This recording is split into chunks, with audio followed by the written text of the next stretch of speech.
So my topic is about intraoperative radiation therapy. So we put radiation when the patient is undergoing surgery to where the tumor is or where the tumor bed is. So it first came into the Philippines circa 2018, late 2018, in a private institution in Makati. And at the time, a lot of clinicians and a lot of patients were asking about it, and there was not a lot of experience in the Philippines about it. So we started reviewing the data, and when it suddenly came in another private hospital in Pasig, and later on at our government hospital in 2021, then we started to review the evidence on its use. Since we're a teaching hospital and we're a university hospital, we needed to review the evidence for its use for our patients before we can justify its usage. So we started reviewing the data for different subsites. So we separated all the doctors into one subsite per level, and then we reviewed all the evidence.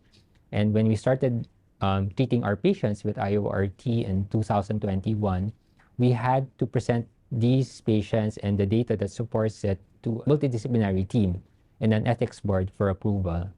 And since then, we have used it for the more popular subsets such as breast cancer, colorectal cancer, and sarcomas with very good results.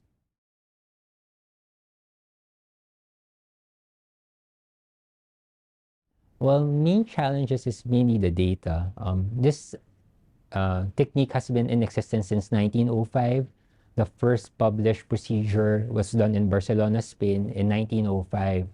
Unfortunately, because of the scarcity of the machines or the devices that are in use, it started to become popular only in the 1960s in Japan, and eventually snowballed to the US and in Europe in 1970s and 1980s. And because of that, there's not a lot of randomized controlled trials to support its use. And in the recent times, there have been some data coming out that are good RCTs on breast cancer. And this is why intraoperative RT in the Philippines is usually used for breast cancer patients.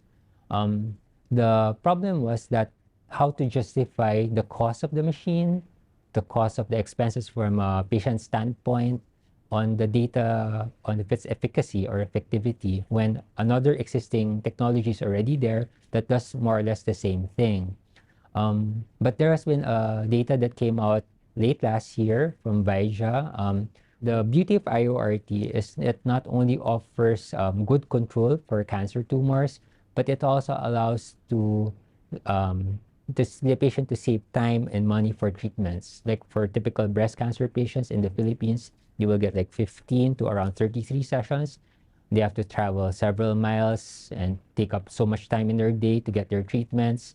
And with IORT, if the patient is a good candidate, then the patient can just get the surgery, have the radiation on the same day, and then the patient can go home with good outcomes. The stumbling block is whether we get the patients who are good candidates for that IORT procedure. In the Philippines, unlike in the US, where they get most of it are early stages, which are appropriate for IORT, most of our patients here in the Philippines are usually locally advanced, like stage 3 and stage 4, so they're not usually candidates for IORT. So our limitation now is mainly to get patients who are in the early stages of treatment where the IORT has been shown to be of most benefit for them.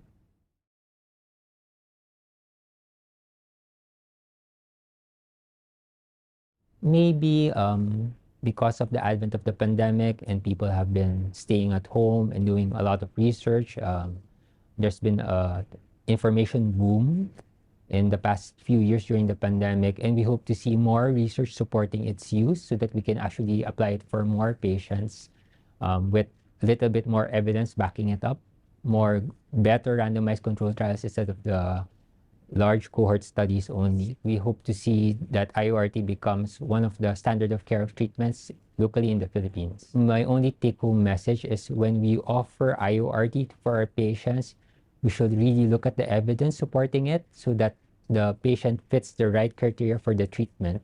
Because if we offer this technology or technique for patients who are not candidates for it, the outcomes are not as good. We're wasting the patient's time and money with these treatments if it's not good for them.